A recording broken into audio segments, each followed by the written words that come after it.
This week's episode of the Maverick Makers podcast, Off the Cuff, is all about joy, introspection. I welcome back former guests, Coach Karla Smith and Coach Leanne Monaghan, two coaches who give their perspectives on things like self-love, things like how to bring joy into your life, and just, a general conversation about the world that we live in. I know that you will love this episode, so if you're ready, let's go.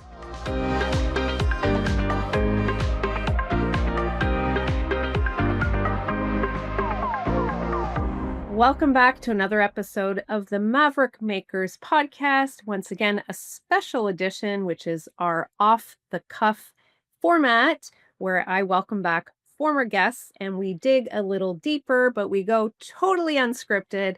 And I am thrilled to welcome Karla Smith, who is a personal transformation coach, as well as Leanne Monaghan, who is a peak performance coach. So two amazing coaches. Maybe I'll get some hot seat coaching. We'll see.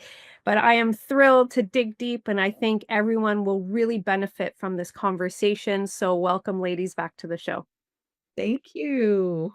Yeah, I'm so excited to have you both. And let's get really deep into this conversation so that we can offer the audience so much of your great wisdom and insight. I wanted to start off with something that I saw on Instagram yesterday that really resonated. And it was this really inspiring quote, an interesting quote, and I wanted your take on it. So the quote is, "Every decision you make is a reflection of how much you love yourself." Oh, love that. It really got me, and I was like, wow, this is the perfect quote to start off with two of the perfect guests to talk about this. So feel free to jump in, Karla, maybe if you want to start, and then we can go to you, Leanne, and tell me how that resonates with you and what your thoughts are. Yeah, so that quote is like my heart. I love that quote so much.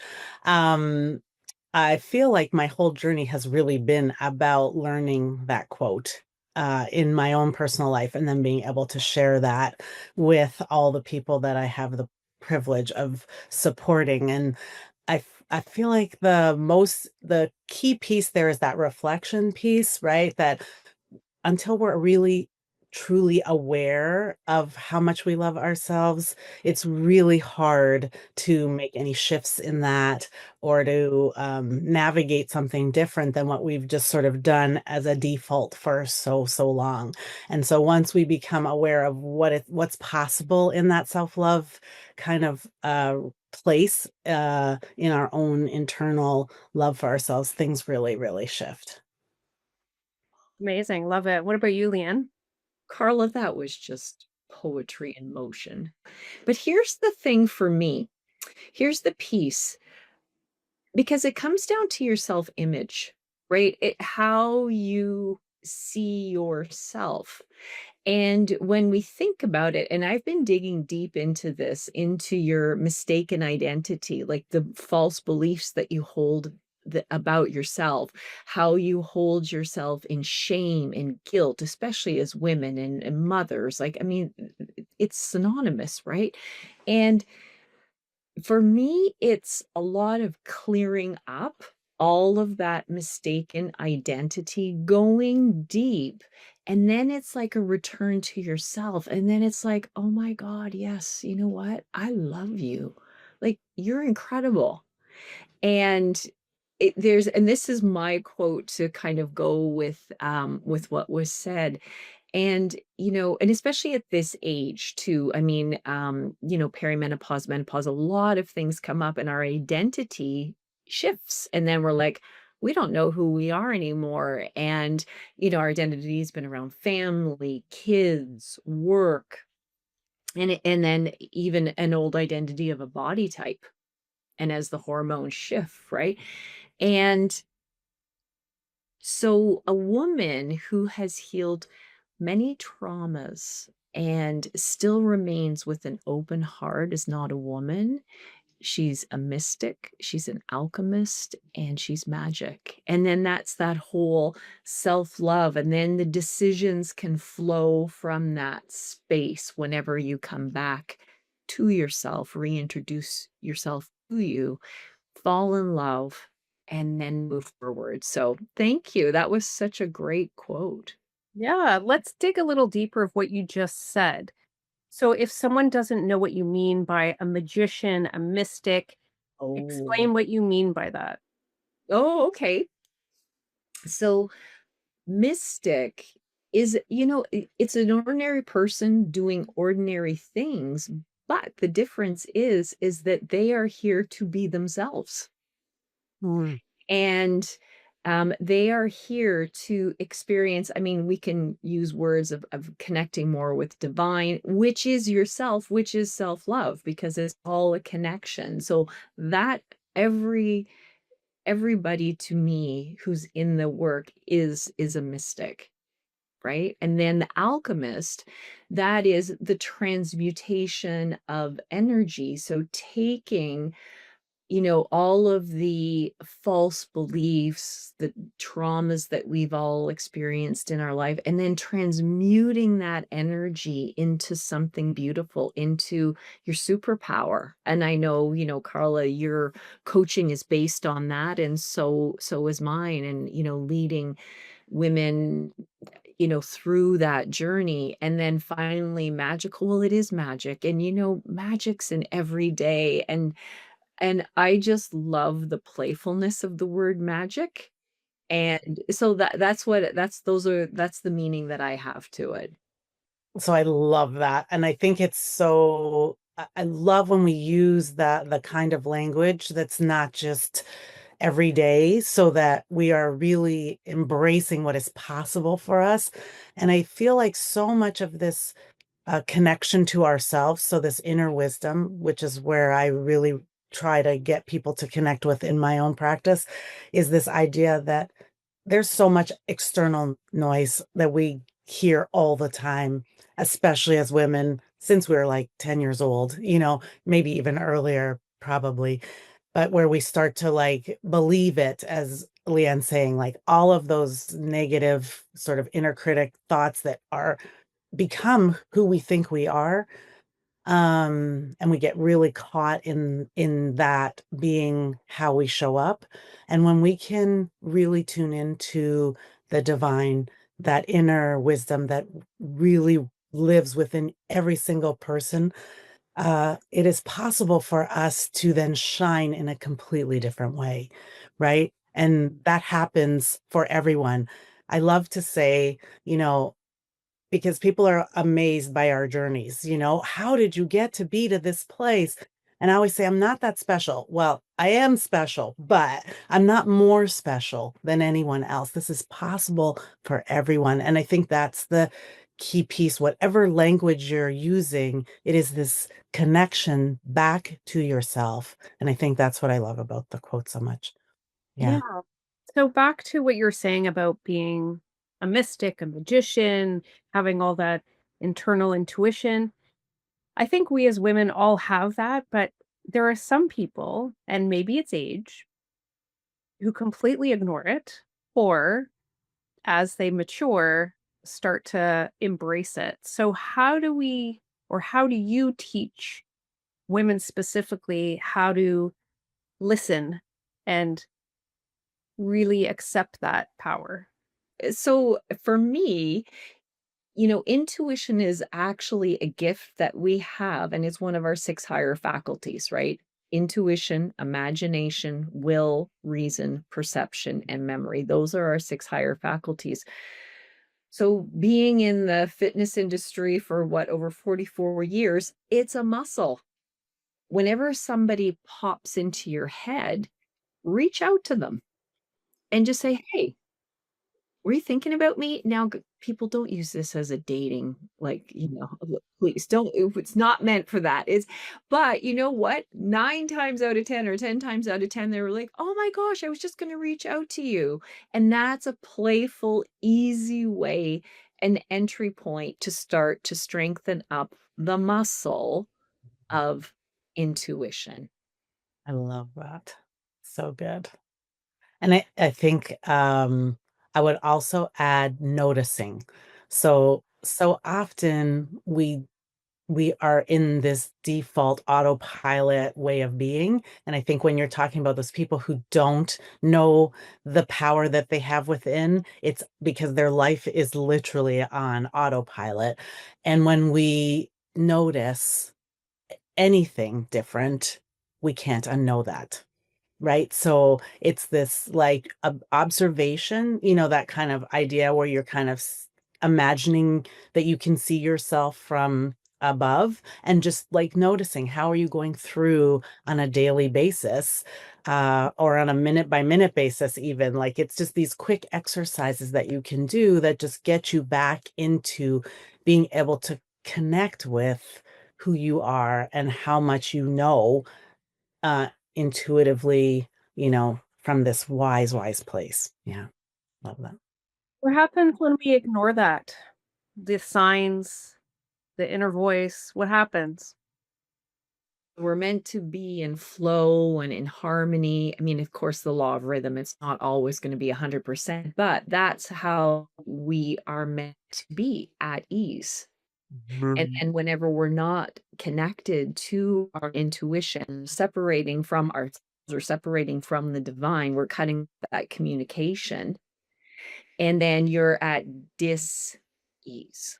So Complete. that's to me, and it manifests itself in the physical form too. Anxiety, depression, dis-ease. Love Yeah. that. Agreed. Thank you, Carl. Check mark. Fantastic. I love Carla that. approved, yes. No, Key. yeah, that's it. Like there's suffering and all sorts of things that happen to people that they get caught in the like description of that thing. But if you were to just, as Leanne so eloquently said, like just name it all, whether you're sick or having anxiety or it's all around dis-ease. I love that. Hmm. Do you think men have that intuition? Mm. Oh, yes. Yeah. Mhm. They There men? lots of men are mystics too that are willing and open to be in the work. There's many male mystics out there actually. Great ones too. Are they listening though? The ones that are in the work, I really truly believe they are. And you can tell there's a certain light about them. Do you get that too, Carla? Like you can pass someone on the street and you just know there's just something a little bit different about them. They're not living like, as Carla said, like on autopilot. They're noticing and they're observing. And men are very highly intuitive. It's true. And I work predominantly with women, but when I get the pleasure of working with men, because I do enjoy that, it's a totally different energy, but it's so incredible to be able to do it, that same sort of breaking open, right? And allowing that flow to come out so that they can move forward in a totally different way. It's so exciting. Yeah, and not the people who are already doing the work, but people who are open to discovering something new for themselves. Yeah. Let's talk about the breaking open and how do we get back to that quote again and loving yourself? How do we, what are those tools or what are those steps or how can we get there? Yeah. So first I want to just say that everyone's journey is obviously so unique. Um, and for me, the sort of practice that I use. I love to unearth. So I love finding out, from people sort of what are the patterns that have been unconscious for a really long time that are feeling like long-standing and negative, right? And being able to kind of open that up so that we can see it. Again, that noticing piece.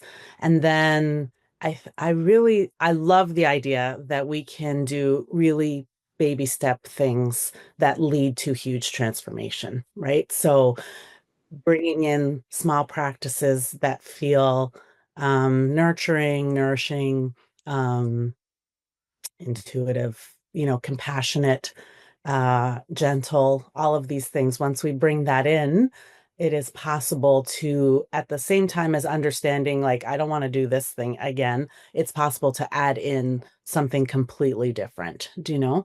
And then that shift allows people to start building, sort of like building blocks on a foundation that eventually leads to, yeah, huge transformation. Mhm. I love that. Can we get very specific steps? Anything very actionable? If there was like 3 things you could say, and again, I understand that you're right, everybody has their own cross to bear or their own trauma or their own history, but if we could be generalist, are there 3 things that could help to the path of self-love?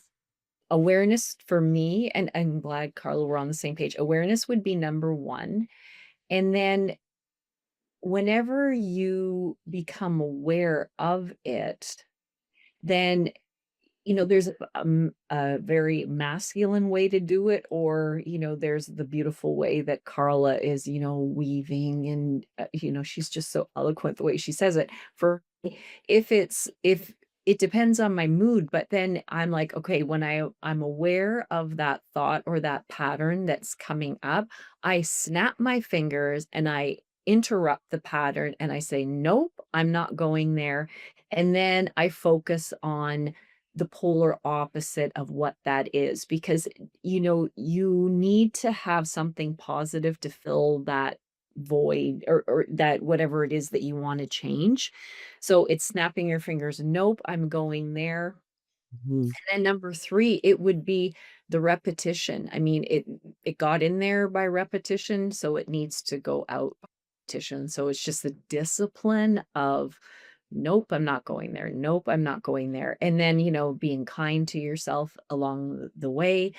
Um, yeah, so that those would be my 3 definite steps. So, Karla, I'm excited to hear yours. So I agree, the awareness piece, so some sort of self-reflection, huge. You have to be willing to look within, because if you can't yet, then things will just stay at that same set point, as Leanne said. For me, I love the snap. I call that reframing. I love the idea of being able to, like, hear, so when you notice, okay, this is the same BS thought that keeps rolling through my head, right?